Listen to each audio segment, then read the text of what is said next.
Hi అండి. Welcome back to Sukanya's kitchen. అందరు బాగున్నారా అండి? ఈరోజు కసావా ఫార్మ్స్కి వచ్చానండి. ఆ కసావా ఫార్మ్స్లో చూడండి అవి చెట్లుకి అవి పీకేశారు. వాటి రూట్స్ చూడండి అచ్చం మనం ఈ స్వీట్ పొటాటోస్ లాగా ఉన్నాయి అన్నమాట చూడటానికి.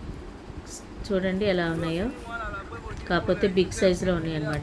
వీళ్ళకి మిషన్స్ ఏమీ ఉండవండి, వాళ్ళు హ్యాండ్తోనే చూడండి ఎలా పీకేస్తున్నాడో వేర్లతో.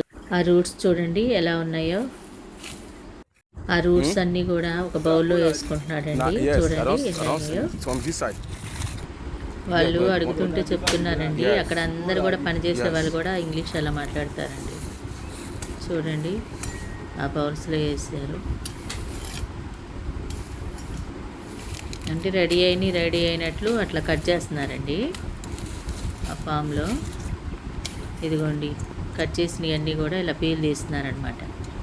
ఈ పీల్ తీసినవన్నీ కూడా ఒక 2 రోజులు వాటర్లో నానబెట్టి వీటిని డ్రై చేసి వీటిని మిల్లులో పట్టిస్తారండి. ఆ మిల్లులు వేరుగా ఉంటాయి అన్నమాట.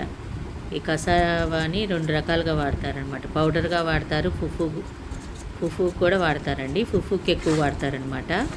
వాటర్లో కలుపుకొని కూడా తాగుతారండి.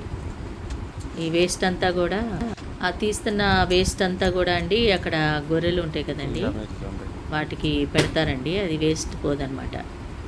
చూసారు కదండి, వీటి నైజీరియన్ ఫుడ్ వాళ్ళకి ఇంపార్టెంట్ అయిన ఫుడ్ అండి ఇది. 2 రకాలుగా ఉపయోగిస్తారండి ఇది. నా వీడియోస్ కనుక మీకు నచ్చినట్లయితే లైక్ చేయండి, సబ్స్క్రైబ్ అవ్వండి. Thank you for watching.